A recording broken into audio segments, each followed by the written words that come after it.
What's up, everybody? Welcome back to the Dragon's Den. I'm Diamond Dragon. Thank you for joining me today, and happy anniversary, everybody. Yep, we got a new theme song. The results of the straw poll, with one total vote for Beyond the Beginning from East Origin. East Origin 1, everything else 0.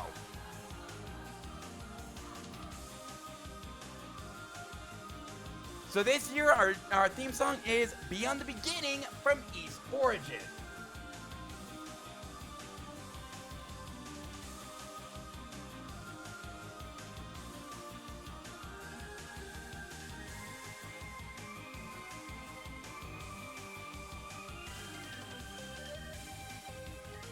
You know, it has been a rather interesting year, to say the least.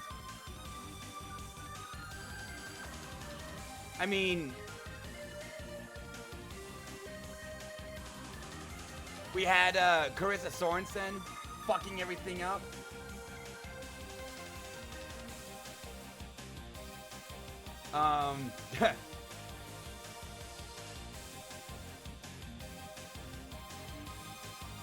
Then she decided to call it a life. You know, crazy bitch. You remember her? Dicks! Fingers! What's up, Rudo? How you doing?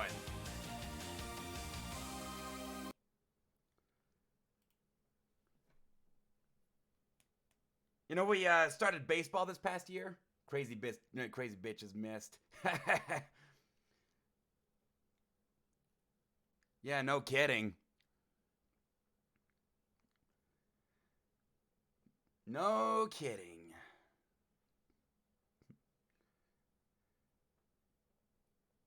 You know, I struggled with what I was gonna do for this anniversary, and you know, I'd actually had a plan. You know, first off, let's go ahead and go through our usuals.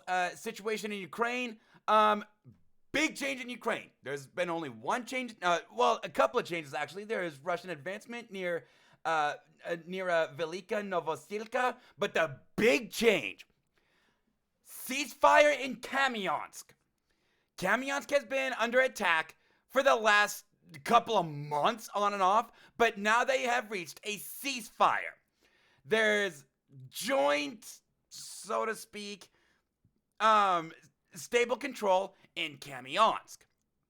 Other than that, really nothing has changed. Hockey from yesterday: Coyotes over the Predators 4-1, Oilers over the Bruins 3-2.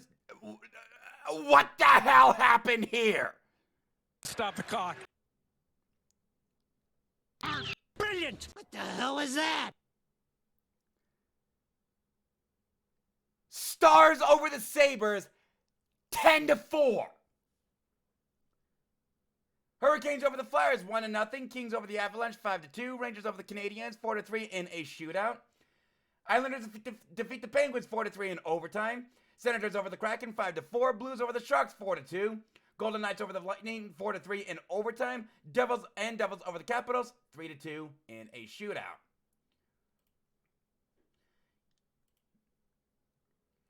But you know, I had actually started making plans for this anniversary.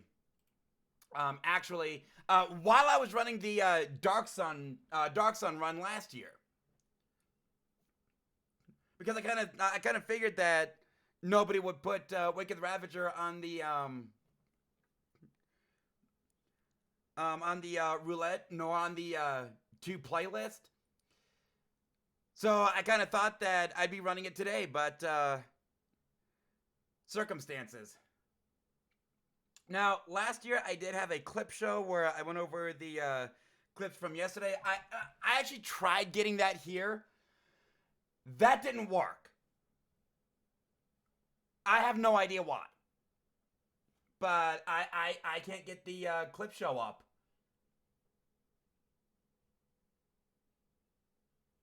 Let me try one more time.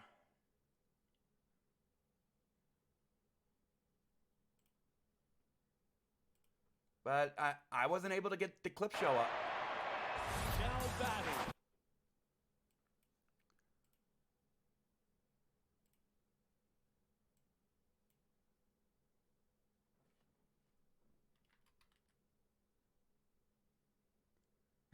You're here for your disaster relief money. Nope. The clip show is not up.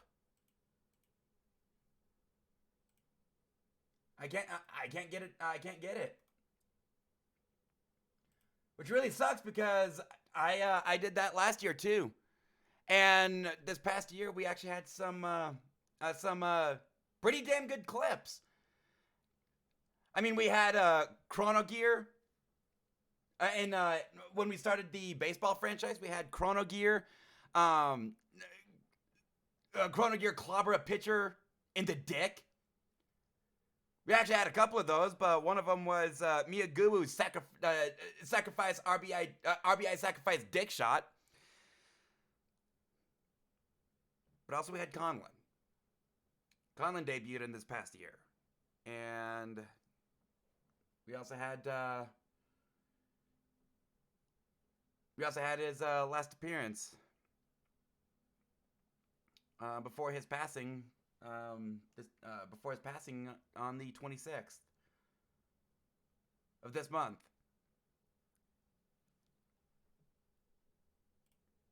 I mean, we had some really good clips. I mean, we had the mic toss from Aiden Chronicles. Let's see, what else did we have? There's Conlon's debut.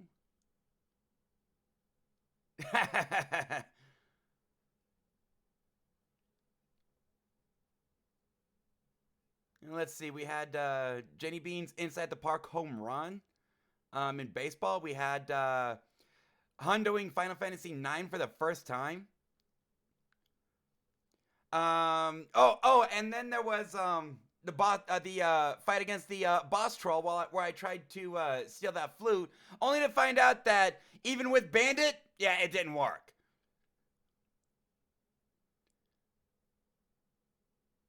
There was Willow rolling the VG roulette. Yep, roll for accuracy. That one. But there was Willow rolling the VG roulette, getting Final Fantasy Mystic Quest while we're playing Final Fantasy Mystic Quest.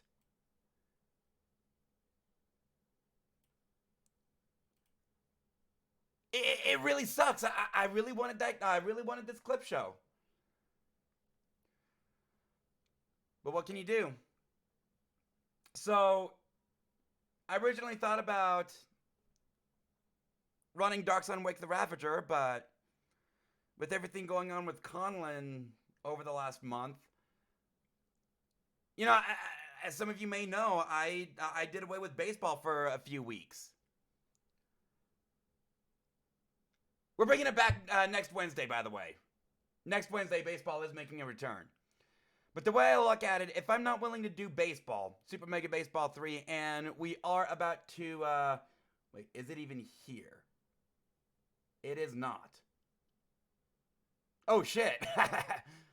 But if I'm not willing to do Super Mega Baseball 3, then I'm not going to be doing Dark Sun Wake of the Ravager. So instead, what I decided on was a tier list, ranking every single game we've played here thus far. On that, what do you say we bring in some music?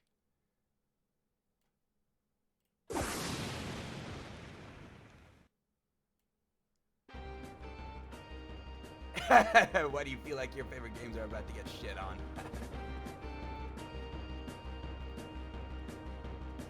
So here we go. Aiden Chronicles. You know, there is something saving Aiden Chronicles. It's leveling system. The leveling system, Now, this is my opinion and my opinion only. Was the solid good to you? But again, this is my opinion only. and in some cases, to even amend something that I said about it during my initial review. But Aiden Chronicles, the leveling system was phenomenal. Keelan, holy tits. It's a heroic game. And then there was the Light Reaver. That's all that saved Aiden Chronicles. I'm gonna put it in bad. Because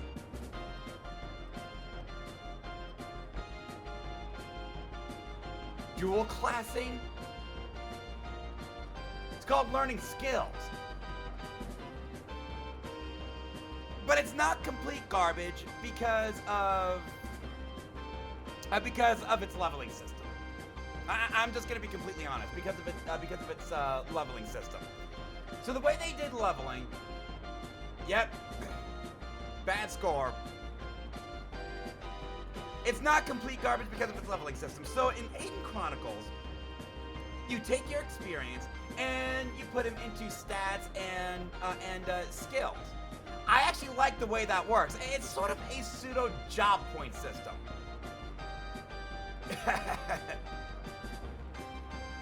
Oh, yeah.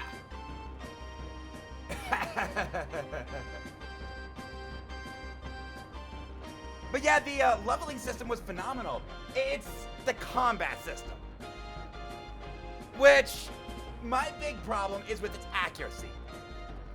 Your accuracy is brutally low. Where were those backseaters when I was there, Rudo? But your accuracy is horrifically low. Even after building up agility and strength, which and your weapon skills, agility and strength in particular, which is supposed to bring up your accuracy, it didn't work. Your accuracy was still horrifically low. Got better, but it was still horrifically low, way too low. And in this case, it was game breaking. It was absolutely game breaking. In fact, in one of the clips that I have, I actually lost because of horrible accuracy. That must be drinking. Got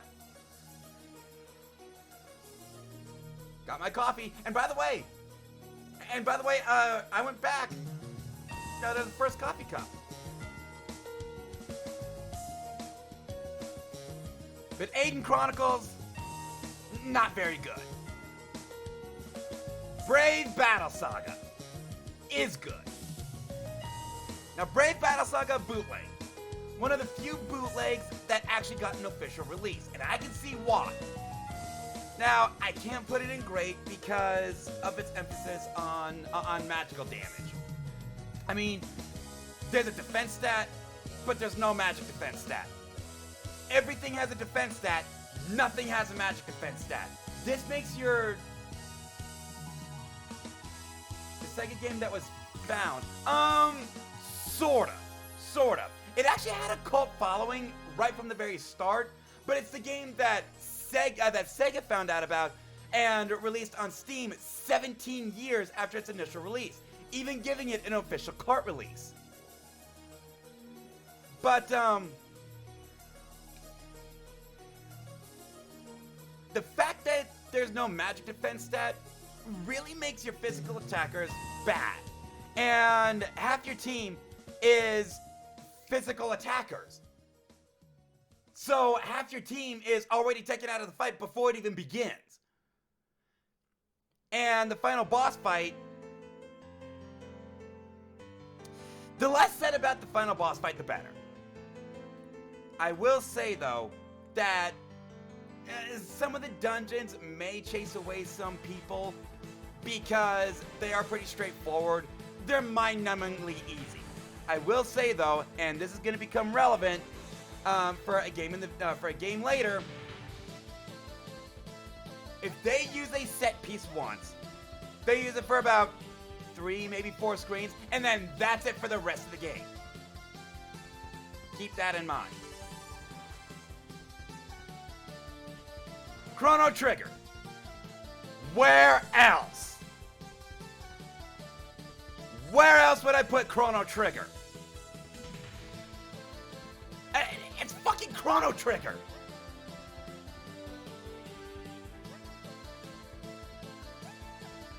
Game's below the ranking. I mean, Chrono Trigger, yes. After my second run, I did complain that the side quests were ostensibly required. And I did have a problem with that. But Chrono Trigger is so fun that you're doing the side stuff anyway. So it's really not that big a deal. Otherwise, Chrono Trigger is still a phenomenal game.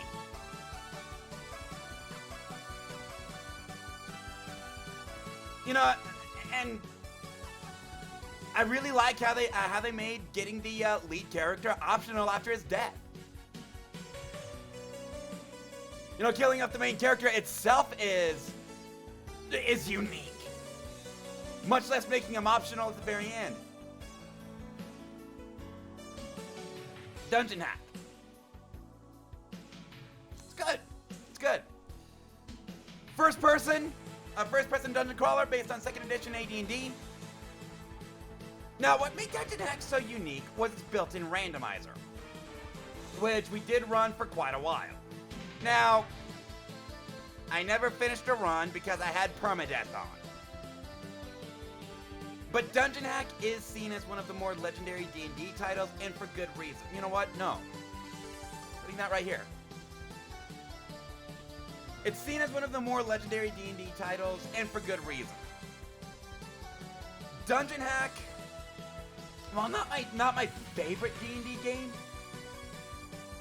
Not my favorite D&D game. It's still very, very good. And just so you know, I am placing my favorite D&D game below Dungeon Hack. We're about to see this.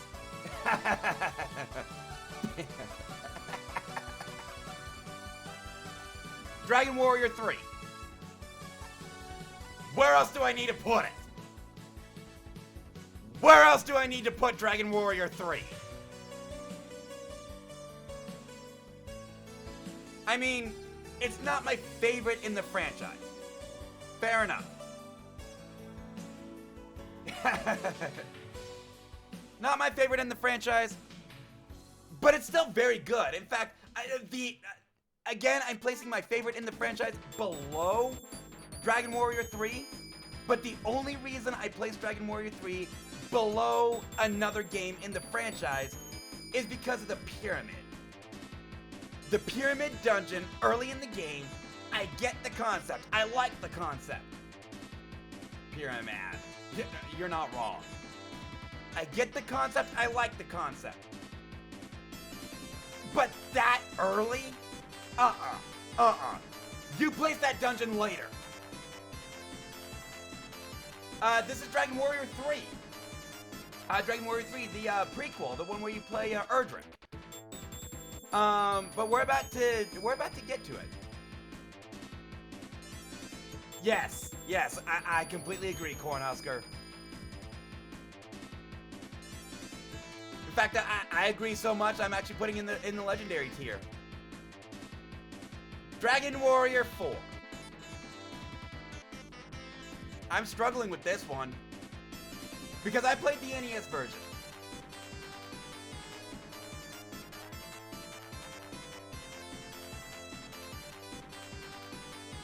I can't place the NES version in Legendary. Just telling you right now, I can't place the I can't place the NES version in Legendary, and that's the version that we play here. Didn't like the Torneko chapter. Neither did I. I'm putting it in good. I'm putting it in good, and that's because again. We did the NES version. What I don't like about the NES version is how they take control of the party away from the player. I get why they did that. And if they didn't fuck up programming so badly, the remakes, Cornhusker, I agree. But the remakes. No, you know what? You're right. Great tier. Because that's really the biggest problem I have with that. The fact that they took control away from the player. And there are ways around that.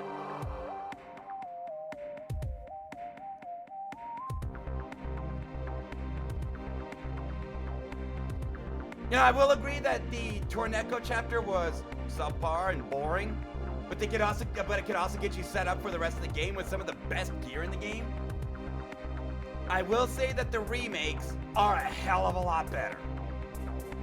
And it's mainly because of Cristo, or Kirill, if you will,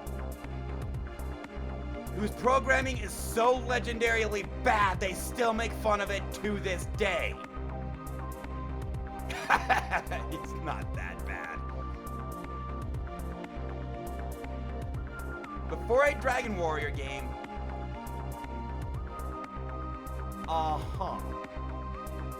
before a Dragon Warrior game, the only issue I have is that they take control away from the player.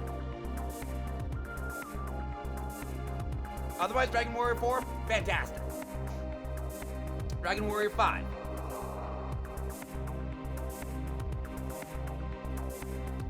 Rudo, get the fuck out of my party!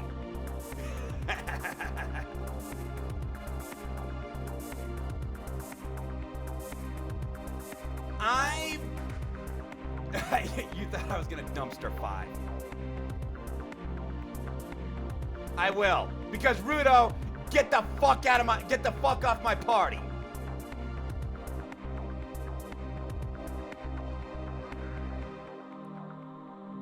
But, the one thing I didn't like, and this, unlike Dragon Warrior 4, is kind of game breaking because of how much they force you to do it. The main character is awful. You know, Rudo, get the fuck off my party became a catchphrase for a reason.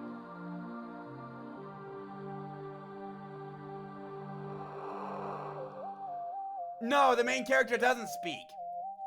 But his stats are just so bad that he is one of the worst main characters ever. I mean, the DQ5 main character is awful.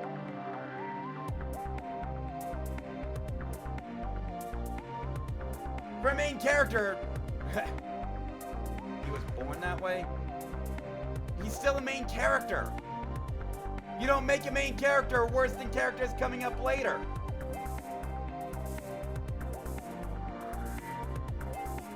But otherwise, you know, Dragon Warrior 5? Dragon Warrior 5, still pretty damn good, not gonna lie. I didn't hate it. I just didn't love it because of the main character and how much they force you to use them.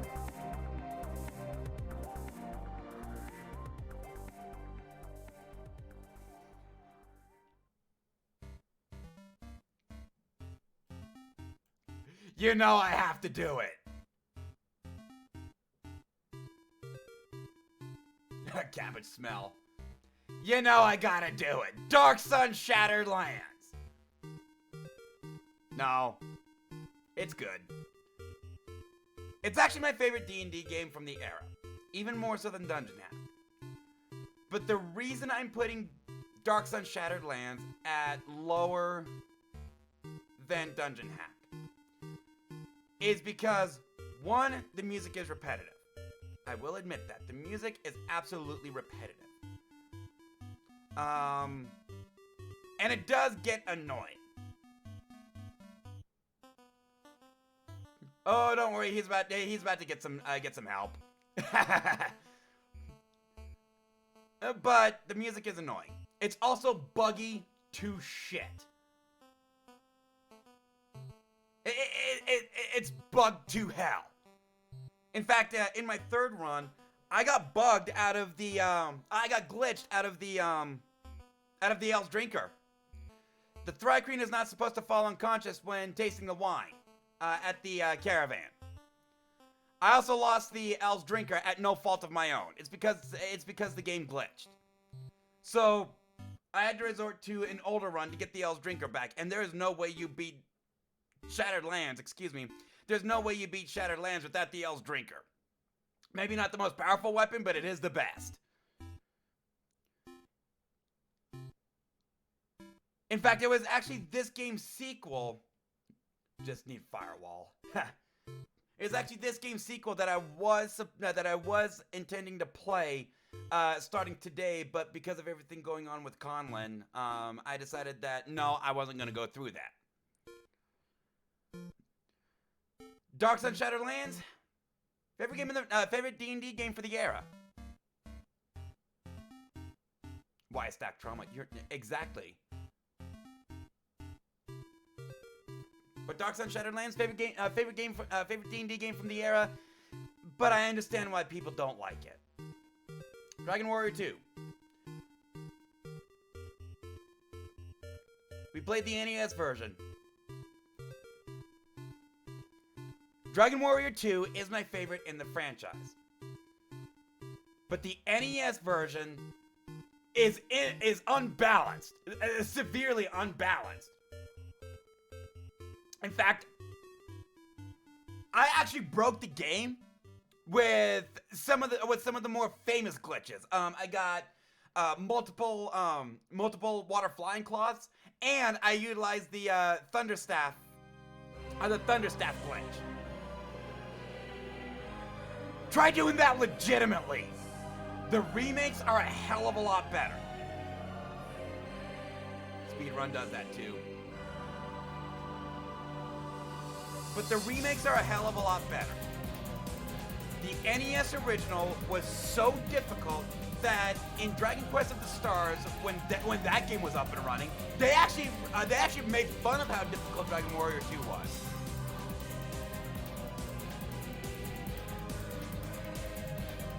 Still be running SFC. Yeah, the NES version it could have been better. Hell, they even one of the reasons the Prince of Connacht has such a bad reputation is because of his gear set. And his gear set was actually nerfed. In fact, in the remakes, he was given access to Erdrick's sword and the light sword as as a way to help him get caught up. But in Dragon Warrior 2, when your best weapon, in any RPG, when your best weapon is procured from the second town, you fucked up and you fucked up bad. That was the Prince of Connacht in Dragon Warrior 2 NES. And by the way, Rudo, running DQ2 SFC. What are you, a pussy? I did the original. Eternalized.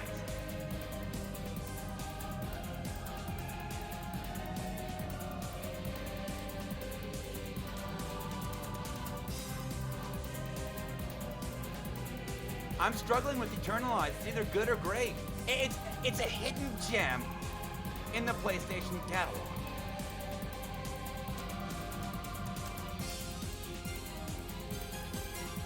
I'm gonna put it in great. Absolutely a hidden gem. Now, what I like about Eternalized is just running the game itself sets you up to how to go up against the final boss, whether you want to evolve your pets or not. You can if you want to, you don't have to. In fact, I think the only time you do is the first evolution. I don't think that one can be avoided. Because it only takes one gem to do so. After that, it takes multiple gems. And as a result, you can make Eternalized as easy or as difficult as you want. And I decided to take Boom Bunny. Man, I miss Boom Bunny. So great. The story's goofy. Your NPCs, they don't do shit. It's all up to you. And you don't get access to your sister until post-game material. You know, the other Eternalized, somebody that is also supposed to be able to control puppets. But that's fine. The gameplay of Eternalized is fun. It's really fun. Absolutely a hidden gem in the PlayStation catalog. Final Fantasy XIV: A Realm Reborn. Aiden Chronicles, you have a friend. The action is great. The dungeons are great. You run the dungeons, you run the multiplayer dungeons.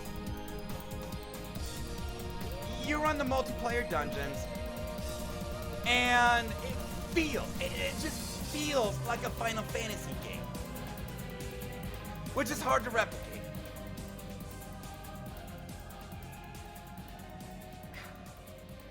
But just how much talking you do. The amount of talking in your quest lines is ridiculous. I mean, 90% of your questing is talking to people, being a delivery boy, talking to people, and looking at shit. Let me kill things. And they hide their multiplayer dungeons behind that material. You know, I keep hearing that the game gets more fun. Okay, why isn't it fun from the very start? You know, and I said this when I was reviewing A Realm Reborn, and I just noticed that a certain game isn't here. Oh well. But I said this when I was reviewing A Realm Reborn. They blew up Final Fantasy XIV because it was rated badly. It was just horrible. It was seen as extremely boring. And so they shut down the servers and remade it into A Realm Reborn and gave us that. They didn't learn a damn thing. Final Fantasy XIV: A Realm Reborn was just boring as fuck. Final Fantasy 1. Now we did a ROM hack. The Mod of Balance. Didn't actually play. Well, we did technically do base 1, but that was a special event 2 years ago. Never actually completed that run. So this is rating the Mod of Balance. It is one of the better ROM hacks out there. Yes, I did have a tough time with it. I got frustrated. I will say that it can be frustrating. But that's really mainly because money is just so tight.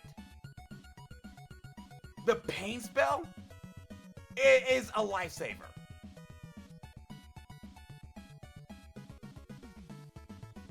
Final Fantasy 1, Dawn of Souls, the Mod of Balance, it's actually one of the better ROM hacks out there.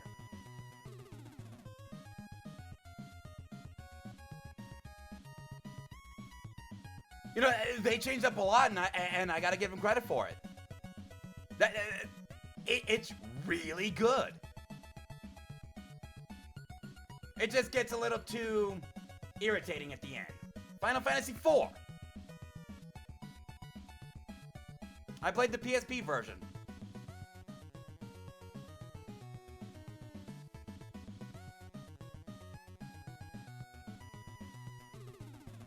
It's good.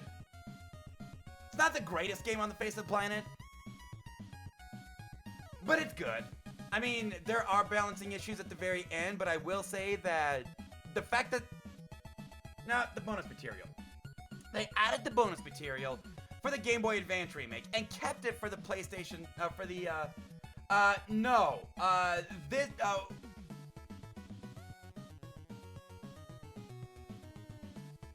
what was SFC again? The version that we played was the PSP version. Oh, yeah. Sorry, I'm not quite awake yet. Super Famicom. Super Nintendo here in the West. But anyway, Final Fantasy IV, really easy until the end. Now, the bonus material, they added that in for the Game Boy Advance remake. Kept it for the PSP remake. Why they took it out of the 3D remakes, I have no idea.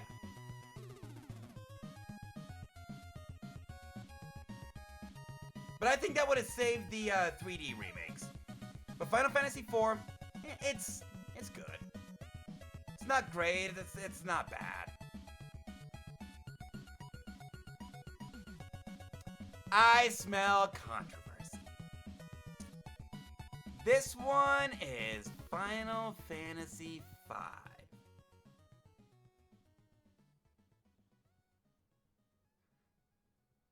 Well, here's the thing.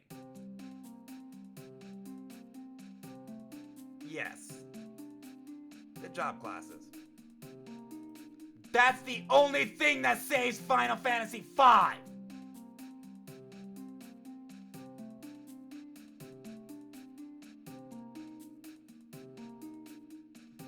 The job system is the only thing that saves Final Fantasy V. Final Fantasy V is awful. Now, would I put it on par with 2 and 8 as the worst in the franchise? No. It's not that bad. But the biggest, now, I understand why they made 5 the way they did. The reviews back in the 90s, the reviews for 4 and Mystic Quest just were not very good. A lot of people complained about them being way too easy.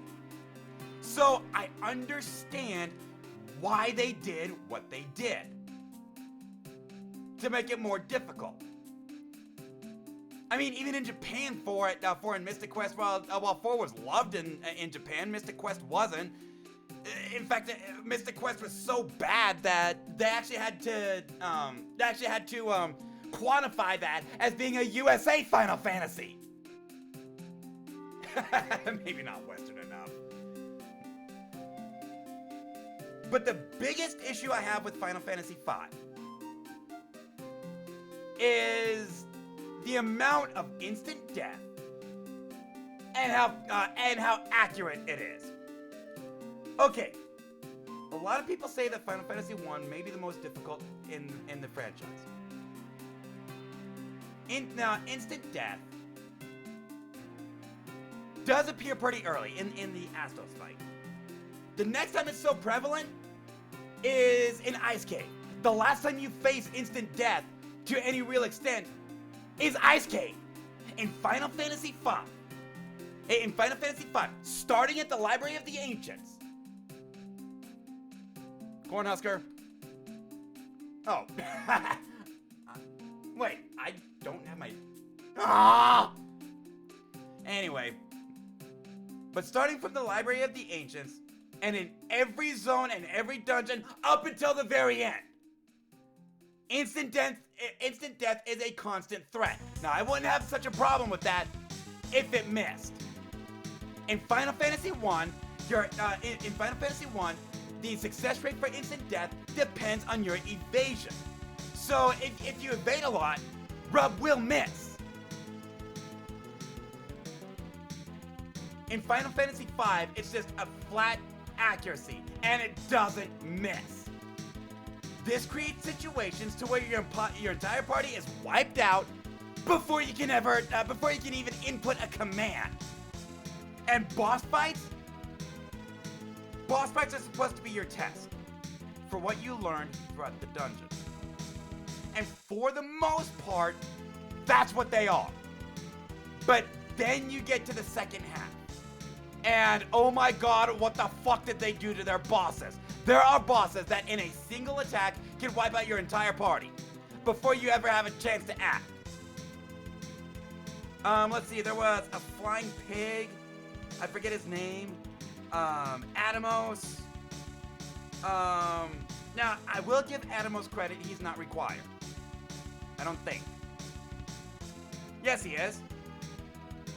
Yes, he is. You have to fight Atomos in order to get to Exdeath's fortress. So no, I'm not giving him any credit whatsoever. A boss fight should be a test, not an instant party wipe. All right, hurry back, Rudo. Final Fantasy V is garbage because of how much they slap you around. There's a difference between making a difficult game and just being a dick. Final Fantasy VI. What else do I need to say? It's Final Fantasy VI.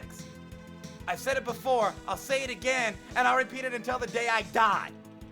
Final Fantasy VI is the best in the franchise.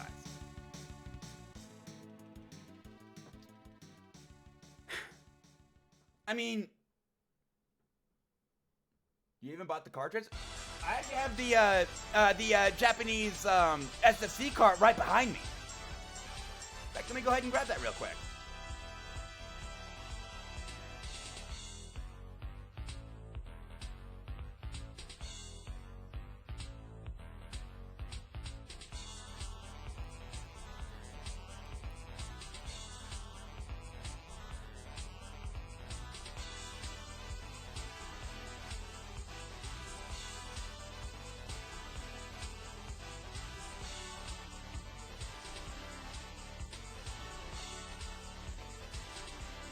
Final Fantasy VI, the Super Famicom cart.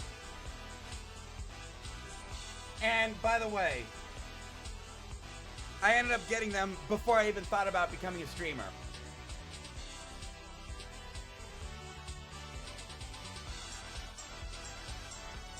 I've had it for like 5 years.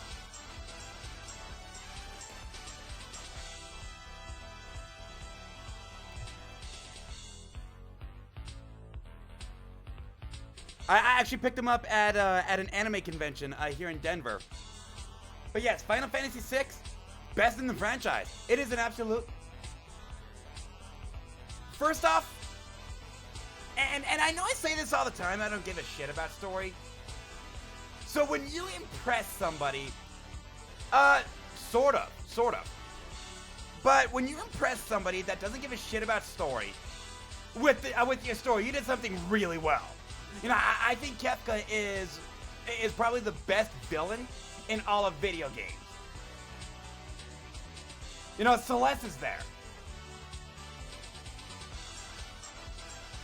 But they also had Espers.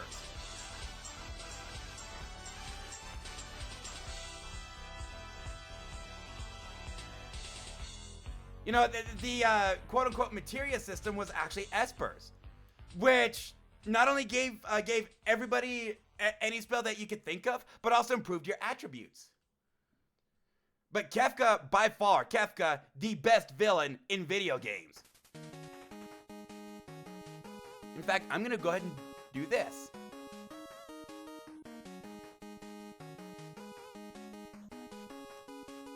You know, Lavos is a great villain, make no mistake.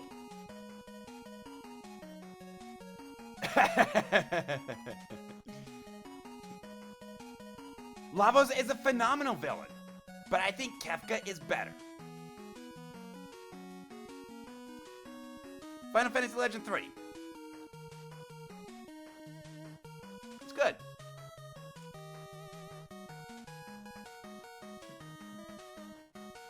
You never wanted to play Chrono Trigger for the other endings. I think just a normal playthrough of Chrono Trigger is good enough. It's a really fun game. But Final Fantasy Legend 3. You know, Final Fantasy Legend 3, it's good.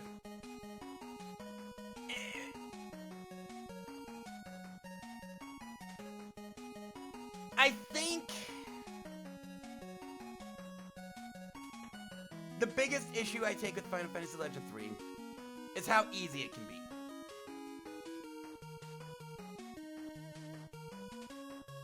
I mean, even at the very end, once you get Cure A with your mutants, it just becomes way too easy. And with anybody learning any spell, and your stats rising to a point to where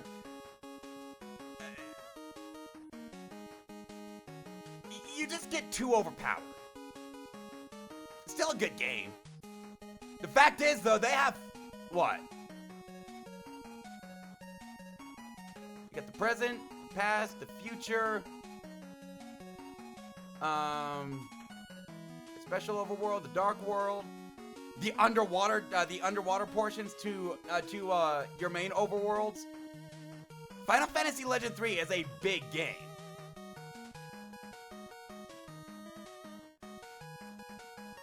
It's amazing, yes it is, but it can be too easy. It can be too easy. That's why I'm putting it in the good tier. Game Boy.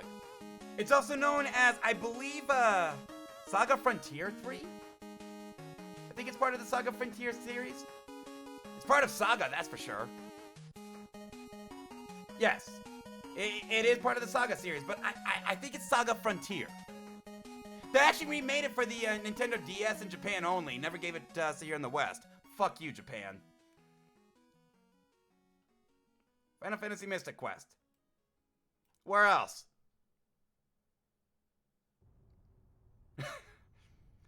You know, biggest issue I take with Final Fantasy Mystic Quest. This was your first Final Fantasy game. I didn't like it. Didn't like it at all. It was too mind-numbing. And on top of that, that's actually the biggest reason I'm putting it in garbage tier. You know, I do have some problems with the way they made up the dungeons, and I'll get to that. But that's actually the biggest reason I'm putting it in garbage tier. So, Cornhusker, back in the day, RPGs really weren't doing well. Specifically, Square RPGs here in the West. Final Fantasy sold well.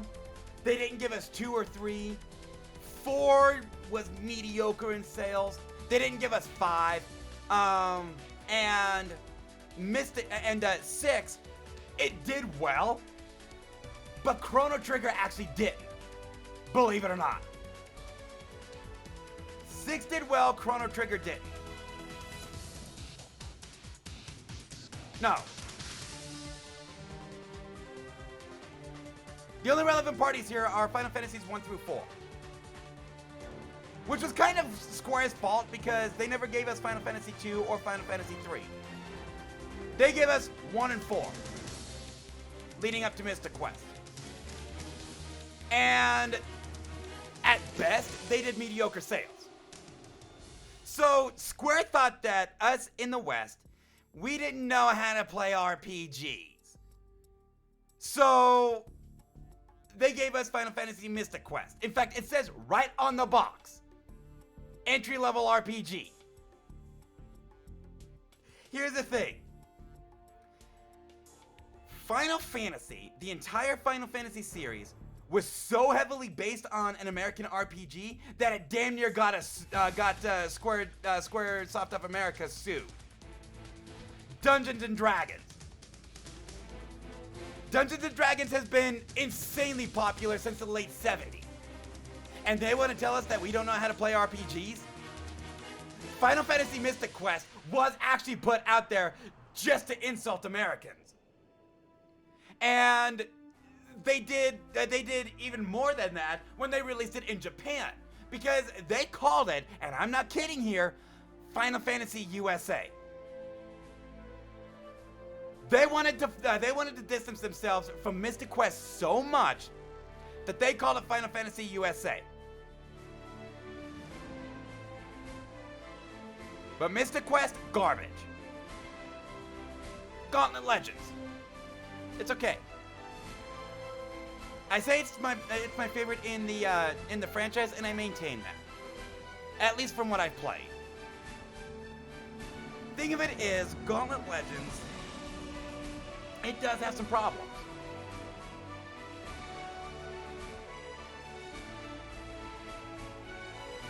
Yes. The thing of it is, some of the dungeons just don't need to exist.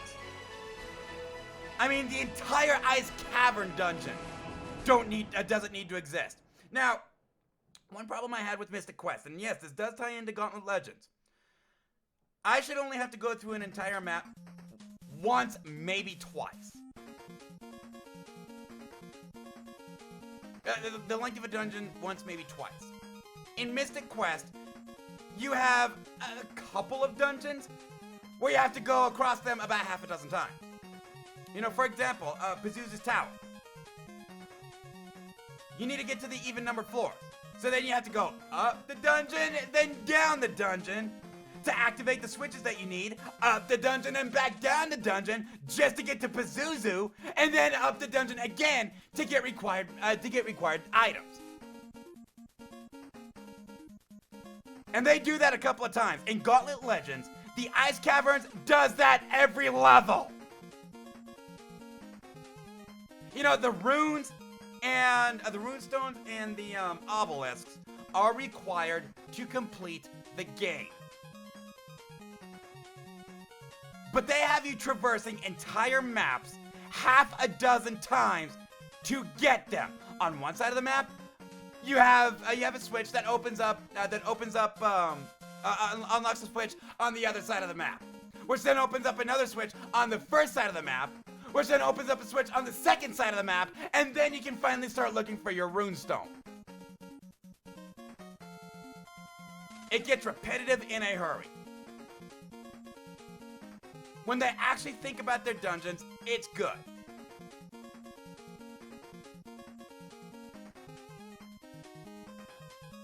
Yeah, that was in the Ice Caverns. Then I found out that I have to traverse that level 6 times to get the runestone.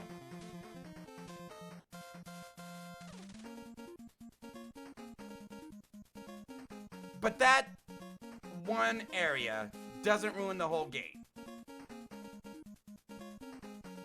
It just means I can't put it above okay. Golden Sun.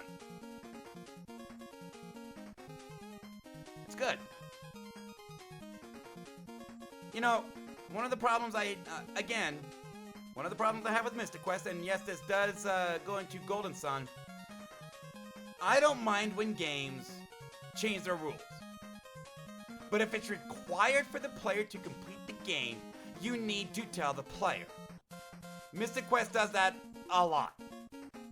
Golden Sun does that a lot. And in particular, you know, what saves Venus Lighthouse from being on par with the Pyramid in Dragon Warrior 3 and another dungeon we're going to be getting into here in a bit, as some of the worst dungeons, is the music. If I wasn't live during that time, I certainly wouldn't mind getting lost in Venus Lighthouse. Thing of it is, when you're live in front of a quite literally a worldwide audience, even if there are just 3 people here, you got to make sure that that you're as not boring as you can be. Golden Sun doesn't exactly help. Venus Lighthouse, you know, the rule that they changed in Venus Lighthouse. Okay, they give you the reveal spell, and they actually tell you can't move on without it.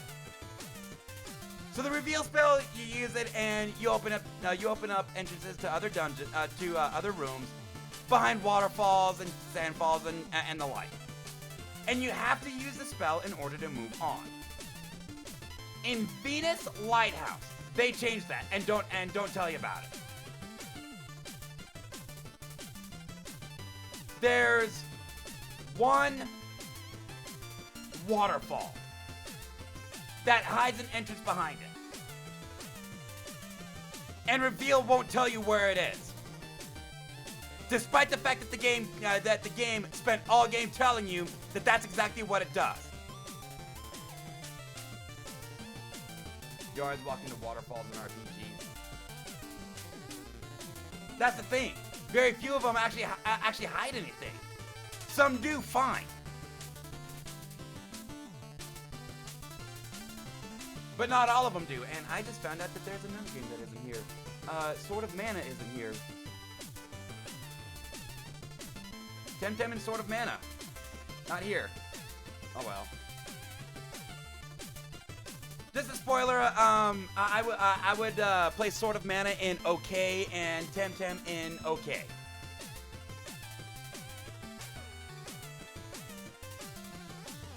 But if you're gonna change your rules and make it required for the like slashing curtains in Zelda. I never slashed curtains in Zelda. But if you're gonna change your rules and make it required for the player, you need to tell the player. Now, I will say that the way, when they change their rules for gathering your Jin, I don't mind that. Because your Jins aren't required. And that's one thing that I actually like about Golden Sun. The collectibles. There's actually a reason to collect them other than to have them in your inventory. In this case, they help you get stronger. So, I will say that it's not total shit. It has problems, though. These are the painful. It's bad. Now, you get a super boss and super summon in Lost Age. While I still have that playthrough up on YouTube, I can look at my password in a hurry. But Lisa the Painful, it's bad. And that's because, and we're gonna run into this again. There's no direction. And you can get lost in a hurry. And I remember when I was playing it, and by the way, this was brought in courtesy of my friend Mia Guwu. I remember that I actually had trouble staying awake during my playthrough of Lisa because it was that boring. But what saves it from being in garbage tier is actually a bit of bias. As some of you may know, I'm an RPG Maker developer. You know, I enjoy making video games in RPG Maker, which Lisa the Painful was made on. It was made on RPG Maker VX. It's actually got some really good ideas in it. Like the combo system, which, by the way, didn't make another appearance in a plugin until Vigistella did it for the most recent RPG Maker release. If you want some ideas on what to put into your RPG Maker game, Lisa the Painful is actually a good one to look at. It's not a good time to play, though. It's just boring. It's really boring.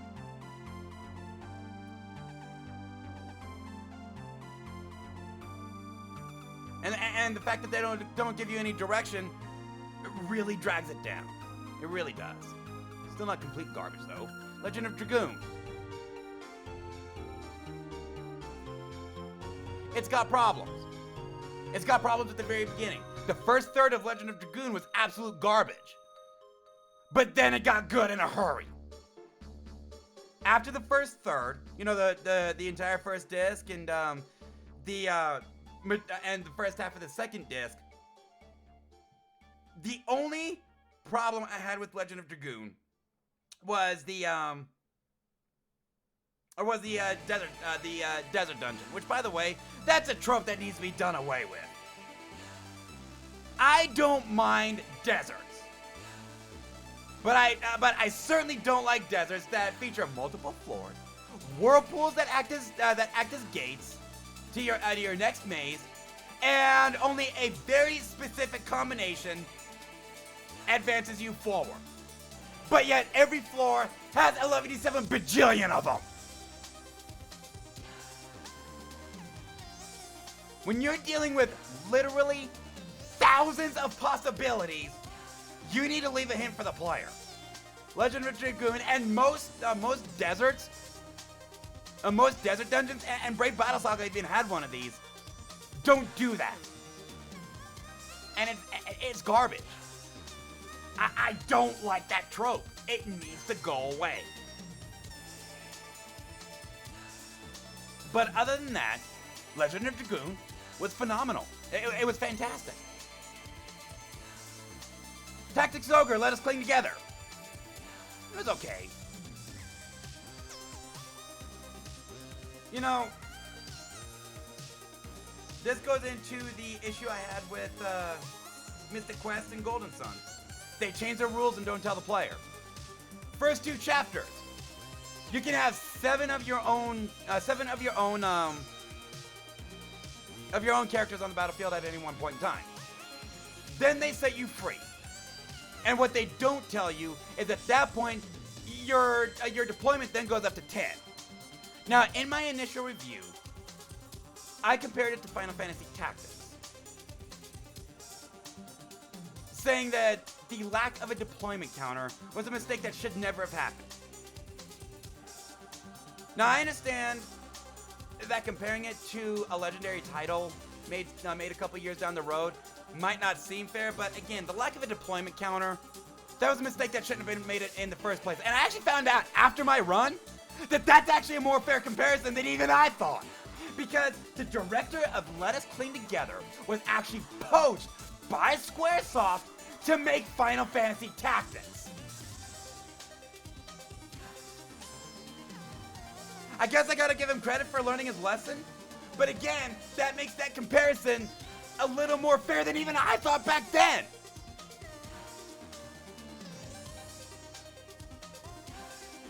Every tactical RPG should tell you how many units you have to deploy. This led to some needless grinding on my part because I didn't know what I had at my disposal. The game never told me. And it was an experience that was less fun than it should have been. Super Mario Adventure.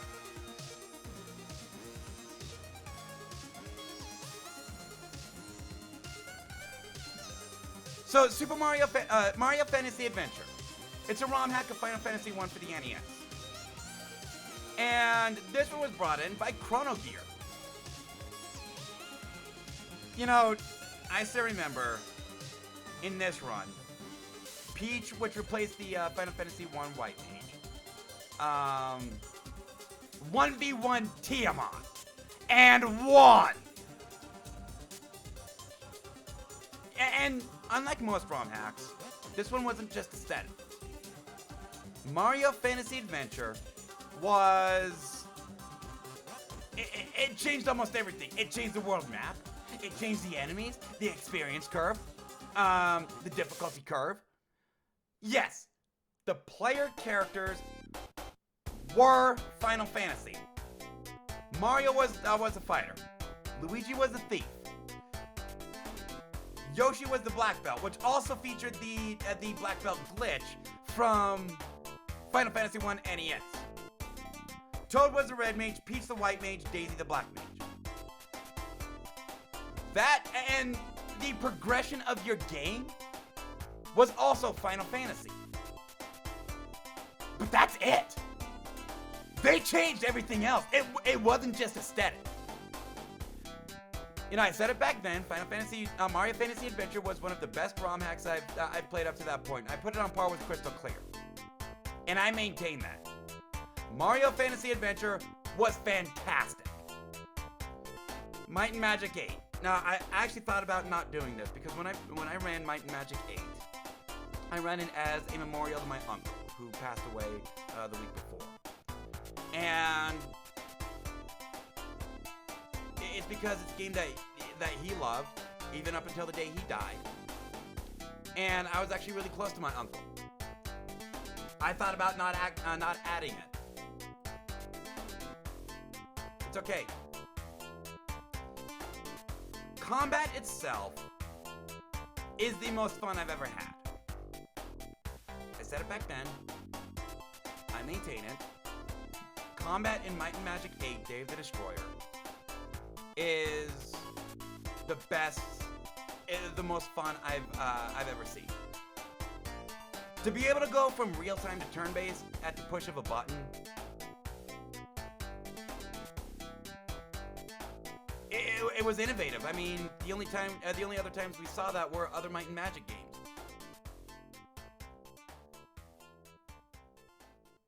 And a lot of the dungeons were very well thought out. But then you get to the late game dungeons. Now, I will give the Necromancer's Hideout credit. It's not required to complete the game. You don't have to run that dungeon. In fact, during that time, you can, if you want to, side with the clerics, or side with the necromancers, and you don't have to run that dungeon at all.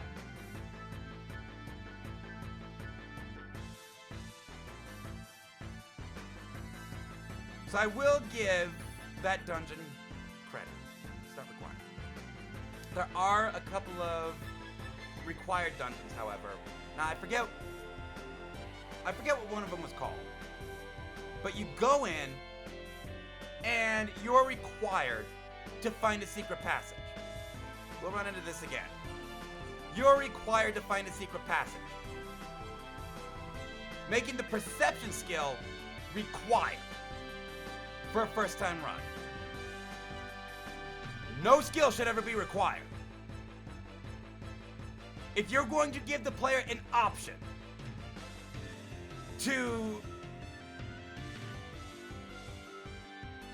build their skill set how they want, first off, good on you. That kind of customization is fantastic. But you never make a skill required to complete the game. And in a couple instances, including the final dungeon, by the way, perception is required for a first-time run because they make secret entrances required. Secret entrances that have nothing unique about them. They just look like part of the walls from the dungeon proper. So you need perception, and if you don't have it, good luck beating the game. I understand why this game gets such a bad rap. The final boss fight is also very underwhelming. There's no epic encounter. It's a quiz. Seriously, a quiz. Why?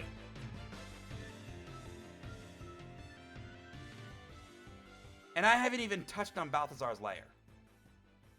I talked about this with Gauntlet Legends and Final Fantasy Mystic Quest. Balthazar's Lair does it even worse. Balthazar's Lair. You have to run across the entire dungeon at least 9 times to complete it. The issue I had with the Necromancer's Hideout, nothing about those tunnels said elevator. But again, it's not required. Balthazar's Lair is required. You have to run that dungeon. And when you're dealing with that many switches in any particular area, you are dealing with literally thousands upon thousands of different possibilities. But only one works. And there is no hint to what that one is.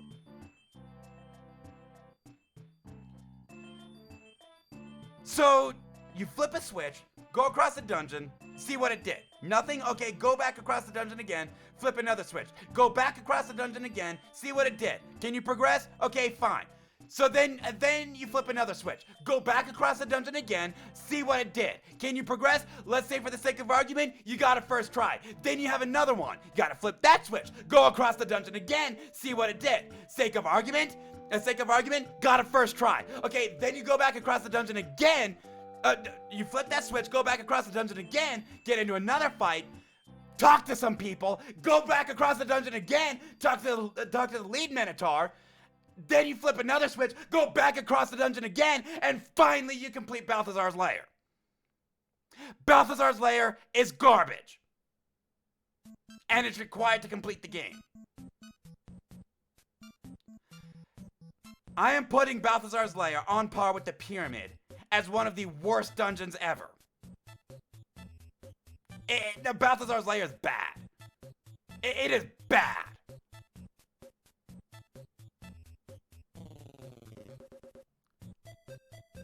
What saves it is its combat, though.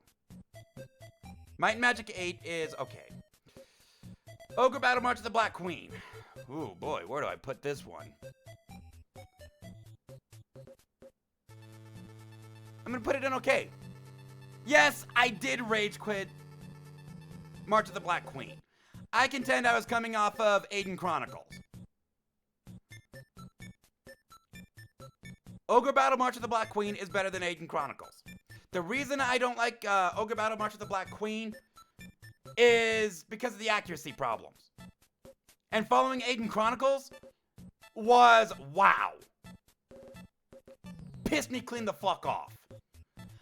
The difference between Ogre Battle March of the Black Queen and Aiden Chronicles is the accuracy problems of Ogre Battle do not break the game. The accuracy issues in Aiden Chronicles could actually lead to a game over in your very first encounter. That should never happen.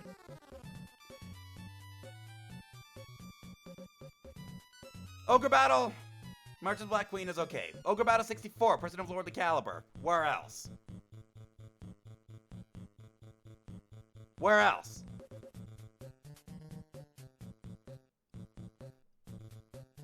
It's fantastic.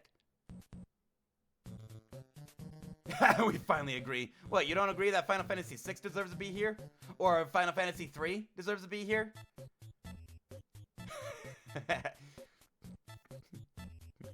But Ogre Battle 64. Where else would I put it?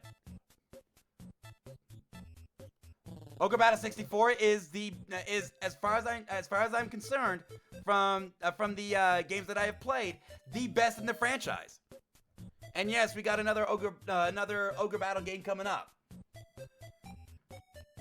The music was phenomenal.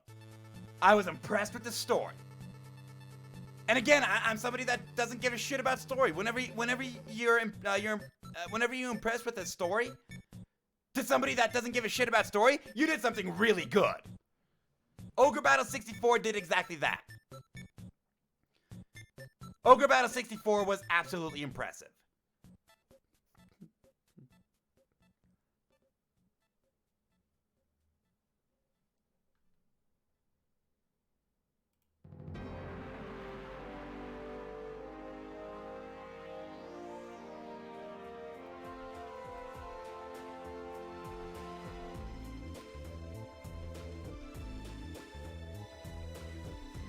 You, sir, may fuck off. There we go!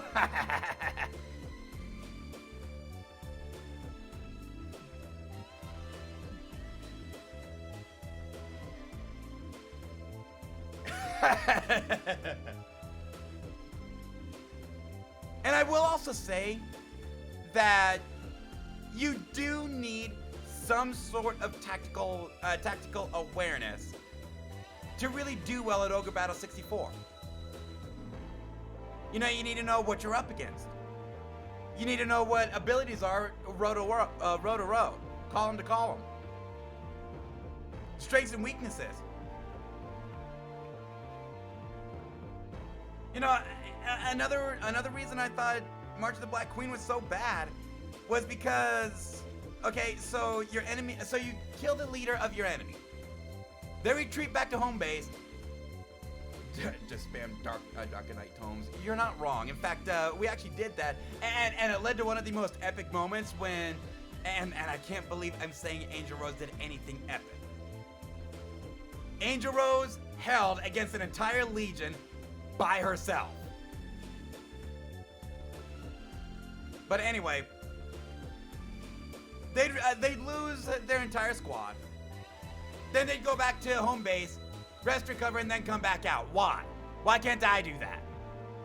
In Ogre Battle 64, they don't. If they leave the battle, they're done for good. And if they lose their leader, they don't go back. They're fair game.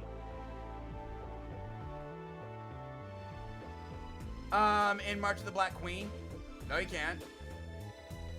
You can't get dead party members back in March of the Black Queen from your home base.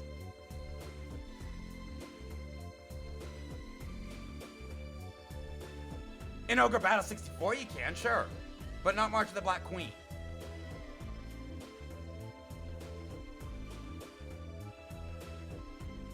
And I think that Ogre Battle 64 really shows off what the N64 was capable of. Because Ogre Battle 64 is, in my opinion, best RPG on the N64. Tactics Ogre, Knights of Lotus. It's good. Really nothing too memorable about it. I mean, other than, what was it called? Snapdragons. Other than the Snapdragons, there was really nothing memorable about Tactics Ogre, Knights of Lotus. Other than its insane rarity. But it certainly wasn't bad.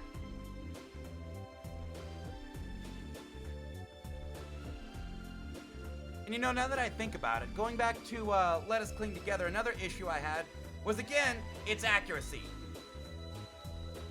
In Tactics Ogre, Let Us Cling Together, and I actually have video of this,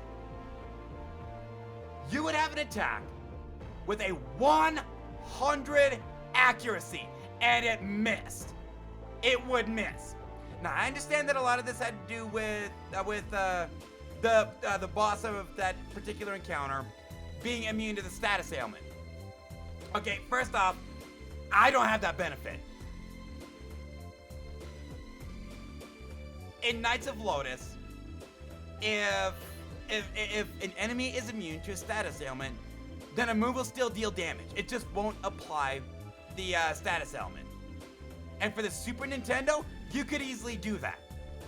And Let Us Cling Together. And your gear advancement was extremely slow in Let Us Cling Together. Not so much in Knights of Lotus. Now again, I understand that Knights of Lotus came out later, so it's sort of unfair to compare the two. I get that. And again, Knights of Lotus does show improvement over the previous title. Which, by the way, Let Us Cling Together is actually the sequel to Knights of Lotus, but was released first, I think.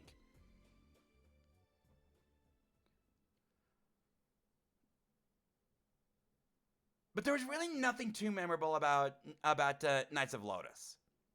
It's still pretty good, though. Master of Orion. Now, some people would say that I rage quit Master of Orion. This is not true. I surrendered. I got into Final War.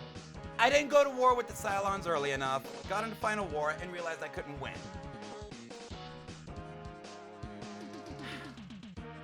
It is a victim of its time. It's a strategy. It's a strategy kingdom builder. Sci-fi. Sci-fi strategy kingdom builder. Empire builder, if you will. With RPG elements. For its time, it was good. It was really good.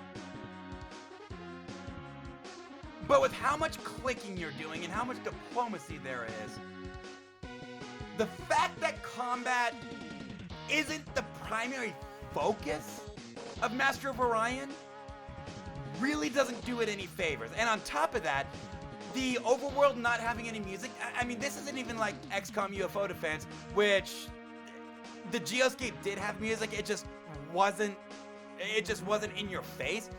The only tracks in Master of Orion, the intro, the GNN, the ending, and battle theme, which by the way, the battle theme from Master of Orion is the Battle Royale theme here. Let me go ahead and pause that.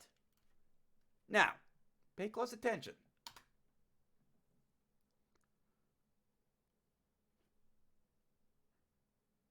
Pay attention to the music.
Oops, I forgot to unmute.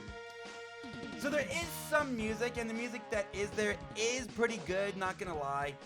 But there just isn't enough. I will say, though, that given how complex Master of Orion can be,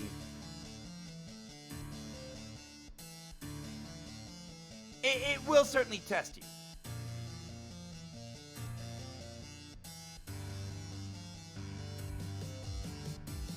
And by the way, I would say that Master of Orion 1, the original Microprose game, it is probably the best in the franchise. In fact, I bought the Master of Orion remake from, what was that, 2016? And it just didn't stand up. Pokemon Crystal. Now we 6-mon army this one. It's good.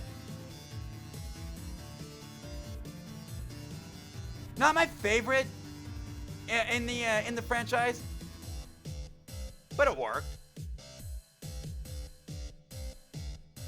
Wasn't the greatest. You know, some of the improvements that they made going from Gen 1 to Gen 2, I think we're good. In fact, them nerfing the psychic type was much needed, but oh dear God! Now, if we'd run Gen 5 by now, I'd actually put it up here in great, because Gen 5 is actually my favorite. Gen 2, it's good. Gen 1, it's okay.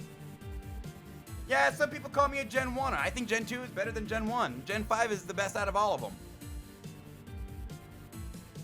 Gen 1 is bugged to hell. And again, in this one, we did 6-mon army. You really like the Gen 4 remakes of Gen 2. I never played them. In fact, the only Gen 4 game I played was Platinum, which I did like Platinum.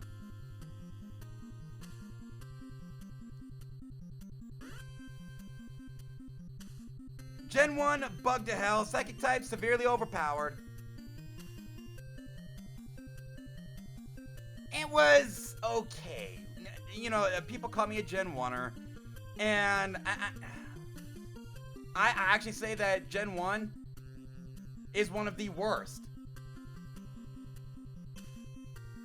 Quest 64. It's okay. You know, I keep seeing people say, Quest 64, terrible game. No, it isn't. It really isn't. And I didn't even run with the Earth element.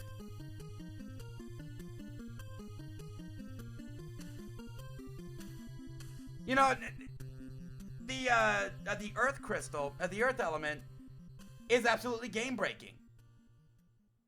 I didn't run it and I still liked it. I ran water and I think fire.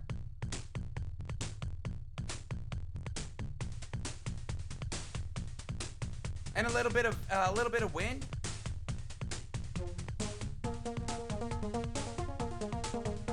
You know, I will say that the lack of a monetary system and the lack of actually buying things really doesn't feel too rewarding. Not being able to upgrade your gear, not rewarding. And that does hold the game back. I will admit that. But it's really not bad. Quest for Glory 1, so you want to be a hero. It's good. I want to put it in great, but I can't. And the reason I can't put it in great is because it's an early 90s Sierra game. As much as I love Roberta Williams, she actually had she actually did not help make this game. It was led by Ken Williams. But as much as I love Roberta Williams, she did establish a signature for early 90s Sierra games that persists to an extent even today. And I think really drags their games down. You can put yourself in an unwinnable situation. And actually really early.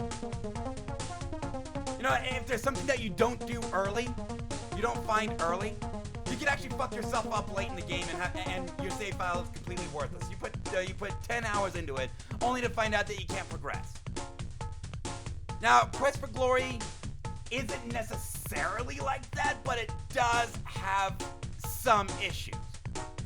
It does have some issues like that. You know, you go to the Brigand's Hideout without the Dispel Potion, you can't finish the game. But it's late enough, that part is late enough that you can reload your save file and go get the Dispel Potion rather quickly. Now, I will say that in both runs, I did finish Baba Yaga. Baba Yaga is technically optional. The only thing about Baba Yaga is she gives you information on the Dispel Potion. Shadowrun. I respect this game. I respect Shadowrun. Because it doesn't hold your hand. And I can respect games like that. I mean, you see Dragon Warrior 2 up here, and I keep saying it's my favorite in the franchise. Quest for Glory 1, also here. And if it wasn't an early 90s Sierra game that put you in an unwinnable situation, it would actually be in the great tier. Mario Fantasy Adventure. Well, Final Fantasy 1. Dragon Warrior 3. They don't hold your hand. They tell you, okay, here's your ultimate objective, go get them. Shadowrun, they do that but differently. With Shadowrun, they have a parcel system. Here's 50G, go kill Baramos. Exactly. Here's the thing, Quest for Glory 1 also has a parcel system. You ask about things that you're told about. But everybody tells you a little something about everything. And if a character brings it up, they expand on it. If a character says, okay, here's money, you ask about money, they will expand on what that money is. Shadowrun doesn't do that. Shadowrun, somebody brings up something, so then you ask about it, trying to get a little bit of background, trying to figure out where the fuck you're supposed to go. And I don't know. I was the one that told you about it. I'm clearly the expert in it. But I don't know. Cryptonomson tells you to enjoy it. Yeah, and it doesn't work. And especially in a timed mission. That kind of information is extremely important. You know, street doctors, they should know where certain street doctors are, especially if those street doctors are experts in different fields. They want me to go to a very specific street doctor that one guy brings up. Okay, fine. Where is he? I don't know who you're talking about. You're the one that brought it up! And here I've got 15 minutes until my save file is completely useless.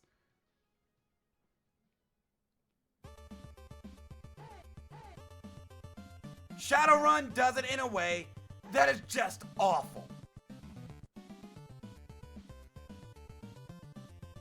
Silent Hill.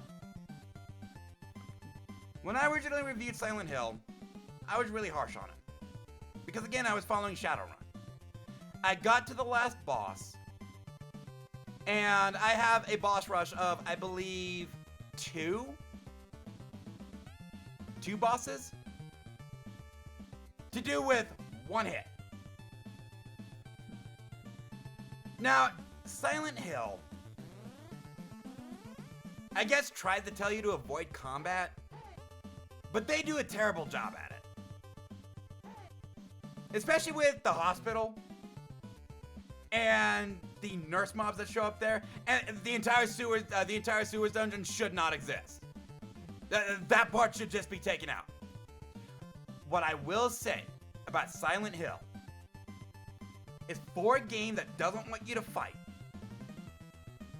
its combat is actually really fun. Its combat is fun. And with the exception of the elementary school and the piano puzzle within, which, by the way, that puzzle just atrocious. The hint that they give tells you that, okay, so there's keys that make a tone and broken keys. The hint that they give indicates to the player that there's one broken key they're looking for. What they don't tell you, and what they give you no hints for, is that every key you're looking for is a broken key. In a very specific order. That hint was written really badly. That's the biggest issue I have with Silent Hill. Again, I surrendered with Silent Hill in one of the final boss fights because I have a one hit to go through two bosses. That's just not happening. But Silent Hill does keep you moving forward. I will say, though, that for a horror game, there really aren't that many horror elements. I mean, they have jump scares and disturbing images, but that's it.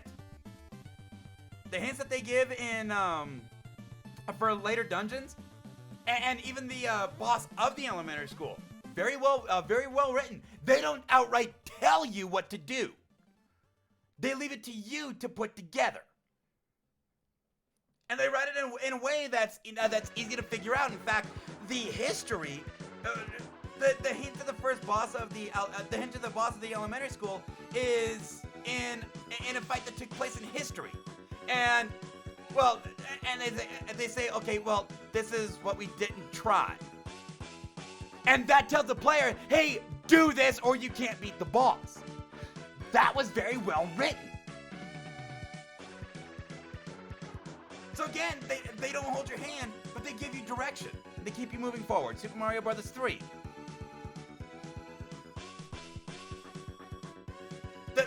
reason I had such problems with it was because I'm 38 years old. My reaction speed to platformers is almost non-existent, and I just realized Mega Man X4 isn't here either. My reaction speed to platformers just isn't what it used to be 20 years ago. Super Mario Bros. 3 was fantastic. Even with all the problems that I had with it.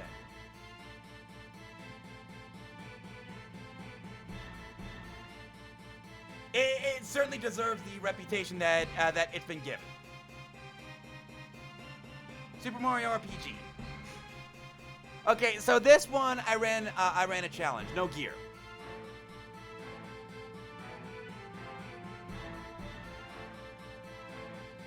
I smell more controversy. I ran no gear. I was told that Culex is so difficult that you wouldn't be able to do it with no gear. Second try. First try I was turned into mushrooms. Second try, I beat Culex, and not only beat him, but absolutely murdered him. With no gear. None whatsoever. I beat the game with no gear. I beat Culex with no gear. It is way too easy. It does not deserve the reputation that it has. It is not a very good game. Well, let me rephrase that. It's not a great game. It's not the game that people say it is. It's still good, make no mistake. It is good. It's just not the legendary title that people say it is. And for the record, I would place Mega Man X4 up in the great tier. It's a fun game, not a challenging game. You're not wrong.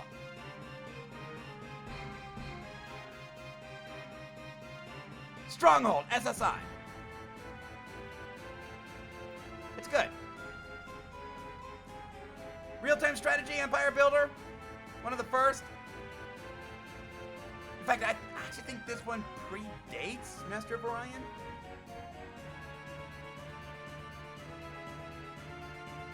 It's good. It's good. Based on 2nd edition, and the fact that they turned 2nd edition AD&D into an Empire Builder. I didn't think they could do it, but they did. And they did it well. But again, it just leads me to say, Rudo, get the fuck out of my party. You and your fucking dwarves. Can't even crush a bunch of ants.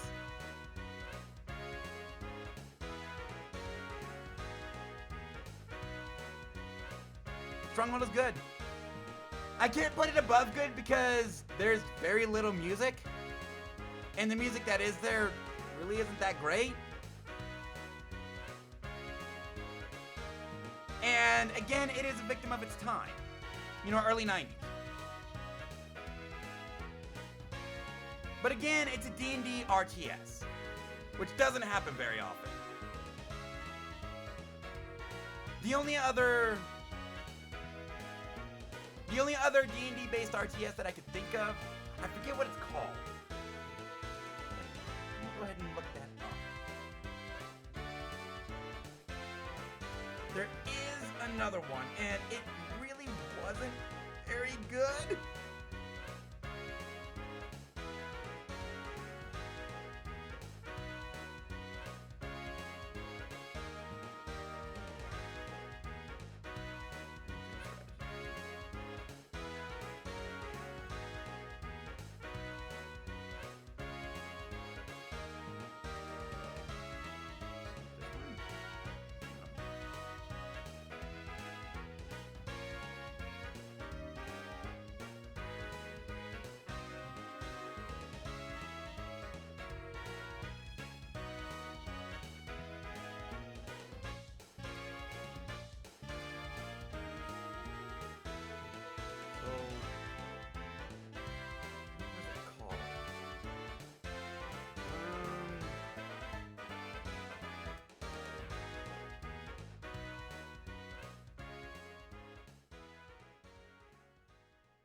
I don't think it was that one.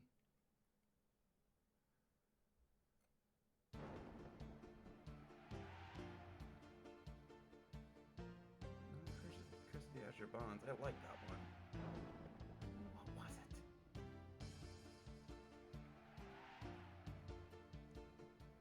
But it was an RTS.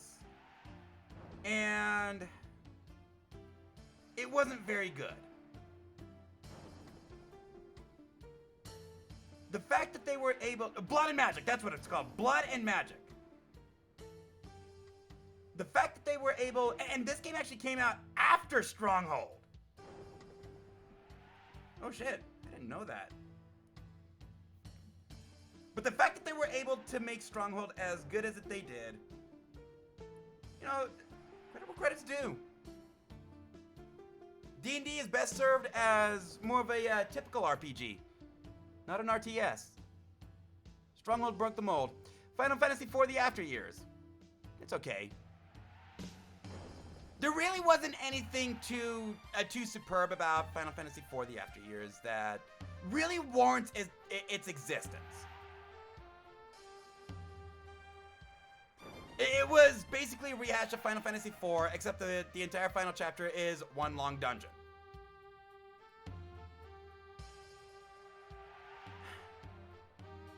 And the new characters were just really underwhelming. And the requirement to have certain characters on your party at certain times to advance the game, again, not a big fan of. If you're going to have a character select, a class select, then it should be beatable with any combination of characters. Final Fantasy IV: The After Years does not do that. Tecmo Super Bowl 2021. This was a ROM hack, an S Blue Man ROM hack. This was the first game we played. We actually won the Super Bowl. S Blue Man puts in some very good ideas. Being able to check your player's status in the middle of a game.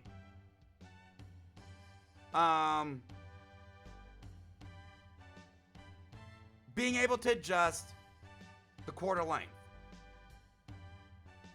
Halftime stats. All very good ideas. But in this version, he messed with the programming. He messed with how the game played.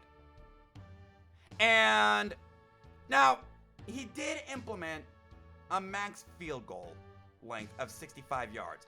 This in stark contrast to TSB original, which you can kick like 70-yard field goals.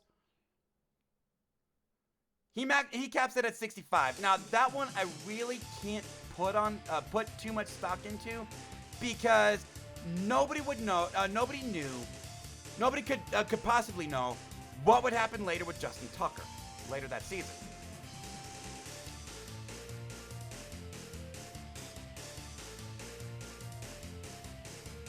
But the fact that he messed with the gameplay made for a bad experience. You see, in this game, we had serious issues with fumble. I said it back then, and I maintain it. I cannot recommend S Blue Man's TSB 2021 ROM hack. It's just not very good. And I even took the Bills. Devin Singletary does not fumble the ball. I counted all my fumbles.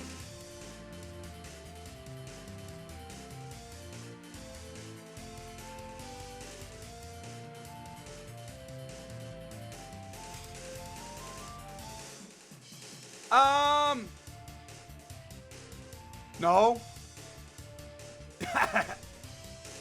But anyway, there was an issue with fumble. Kick should never have happened.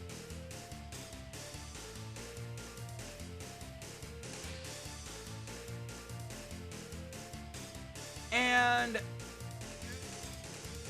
when your ball control is 86 and you're fumbling like 20 times in 9 games, and yes, I actually lost count after week 9. Even early in the season, when the difficulty slider is leaning towards easy, you're still fumbling that often. You mess with the gameplay, and it's shit. Now, I actually did talk to TSB.org about this, and they said it was bad luck. when you're talking about a video game, bad luck fades. It doesn't last the entire fucking season. And in this case, it did. With my personal experience, that's not bad luck, that's bad programming. Tecmo Super Bowl has the best retro achievements. I can agree. But I'm not going to be streaming the TSB original. It's my favorite game of all time. But there is that word. Let me put it to you this way. The only reason I even introduced TSB here is because this was after after Washington changed their name to the football team and later the Commanders. And your opinion on that word doesn't matter. I don't want a word that is now deemed as racist on my my live screen. I'll play it on my own. I just don't want to broadcast it. But TSB 2021, S. Blue Man's version, didn't like. 2022 was even worse. Did away with fumbling, with the fumbling issues. But it opened up a whole can of other issues. More specifically, Patriot bias.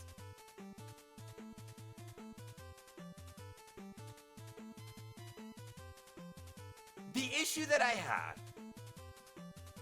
you haven't seen that one? Let me put it this way, it is bad. And I actually found out that one of the people that helped with programming TSB 2022 did in fact add in a Patriot bias. And it's not just fumbles, it's just bullshit in general. I mean, in this run, now I remember this. In this run, I lost on a last-second running play against the Ravens because my defense forgot how to defense. It should not have come down to that. Because earlier in that game, I had a 4th down play. And I passed it to Dawson Knox, who was wide the fuck open. Dropped it. Dawson Knox does not drop those. But maybe the Chiefs do. And here's the thing. In TSB 21, in my season, the Chiefs missed the playoffs. And got eliminated. Did I go up against... I forgot who I went up against in the postseason. But that the Ravens game was in the AFC Championship game. But my defense forgot how to defense for one play, and it cost me the game.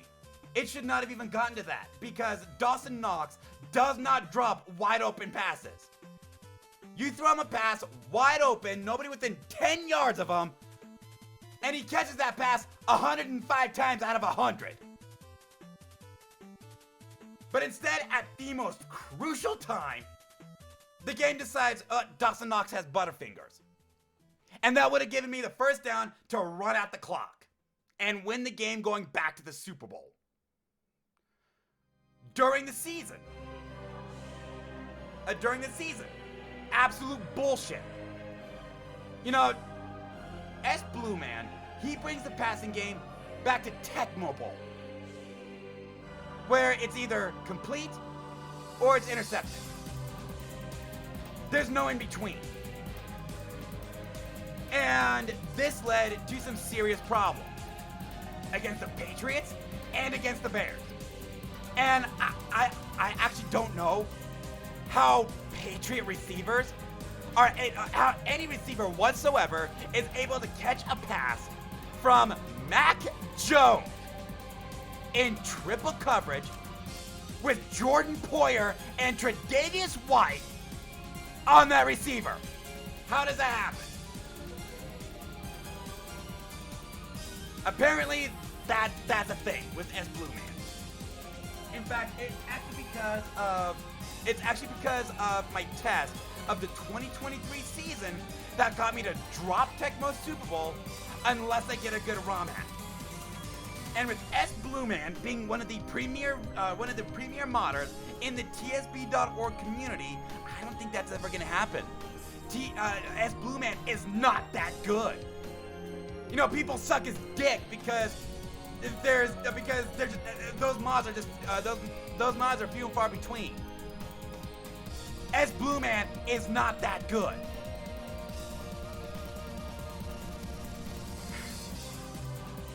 ...2021 was bad.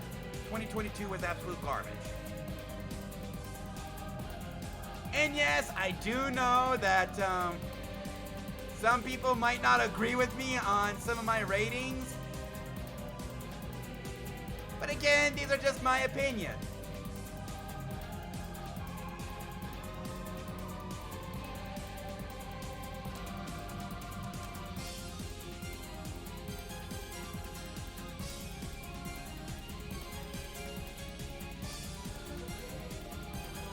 What would Dragon Quest Monsters be on the list? At this point?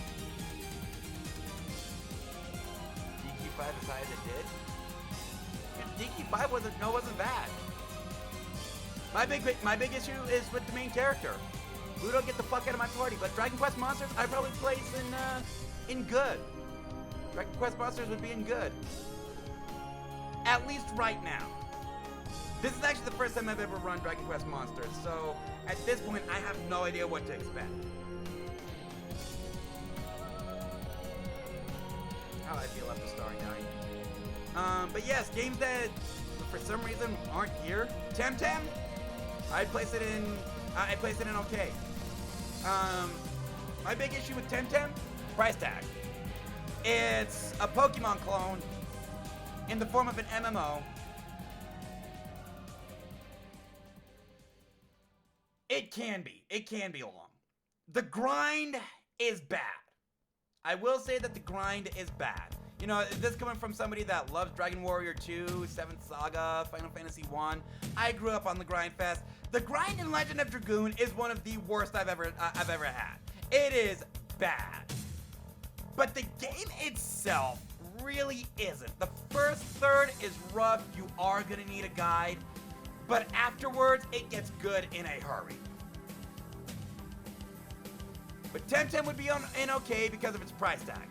$50 for a new developer, and they're trying to make a Pokemon clone as an MMO, and now we find out why the Pokemon Company has never made an official Pokemon MMO.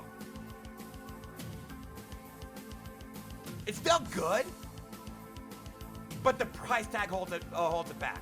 X4 would be in great. X4 is my favorite in the franchise. The X franchise. And actually I would say even Mega Man. All of Mega Man. X4 is fantastic. Some people don't like it, but it is fantastic. They sped up action, and yes, it does get difficult at times, but it goes fast. It's got fast-paced action, great music, absolutely fantastic music, and especially with Zero now being fully playable, his moveset is amazing. In fact, when I ran it, I almost beat it with both characters. The only reason I stopped with X was because I was just coming off of a day of work. Going into that, we were already going into 6 hours, and I was tired as fuck. That's the only reason I didn't beat it as X. In fact, earlier that run, I actually beat it as Zero.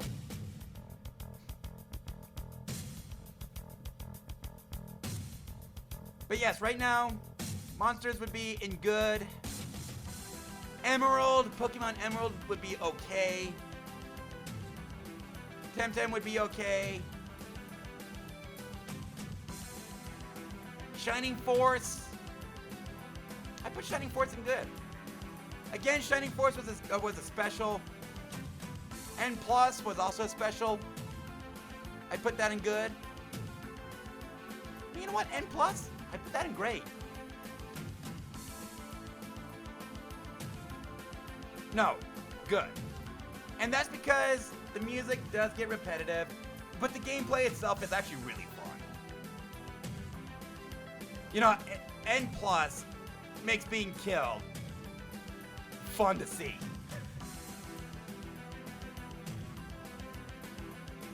Let's see, what others? Final Fantasy 1, the original would be in Great.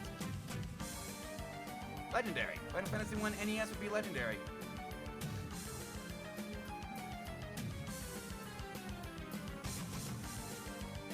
Let's see, what else? What else did I miss?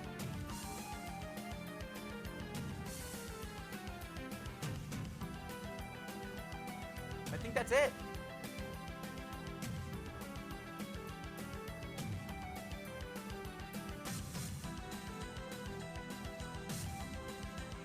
Let me go ahead and take a screenshot.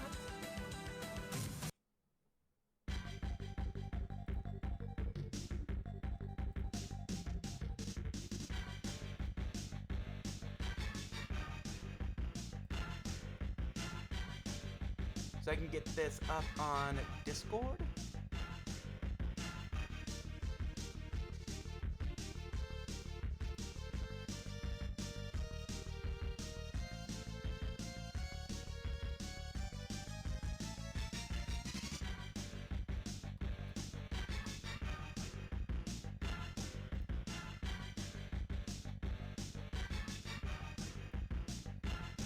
Oh, and Super Mega Baseball 3. I forgot about that one. Super Mega Baseball 3.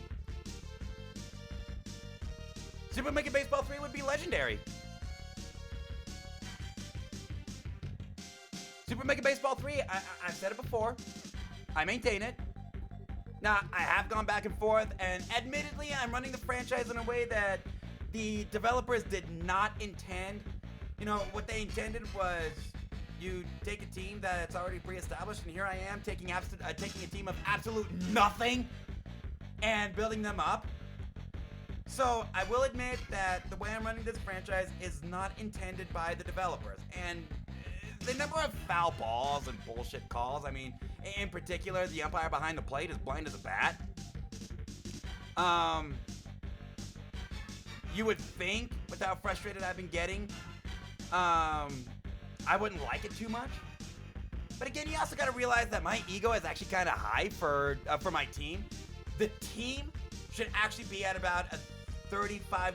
Should actually be about a 35, and here we are at 49.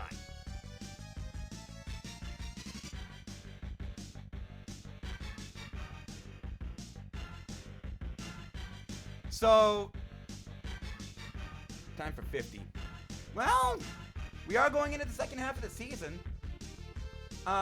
Next Wednesday, we are going into the second half of the season, and in the second half, the rest of the division, they don't like to lose. You know, we had 63 wins last season and still made the postseason. I don't know if that's going to be enough.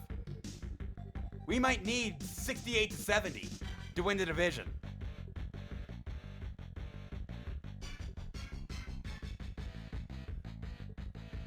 So we still got 4 hours to go.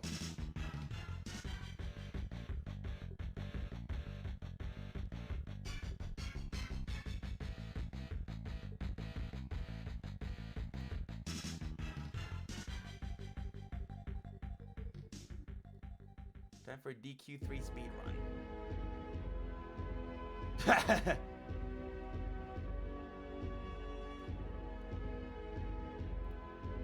DQ3?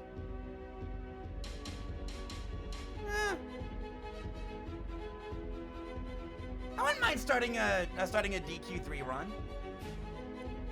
And you know, last week, while I was off, I did talk about this a little bit, but last week I did start recording some videos for Retro Achievements, YouTube exclusive videos, where I would do some Retro Achievement hunting.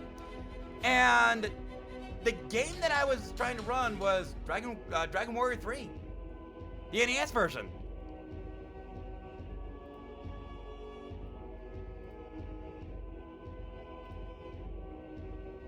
But it is here that I'm going to go ahead and take a quick break. When we come back, you know what? Let's go ahead and do it. Dragon Warrior 3. I will see you all in a little bit.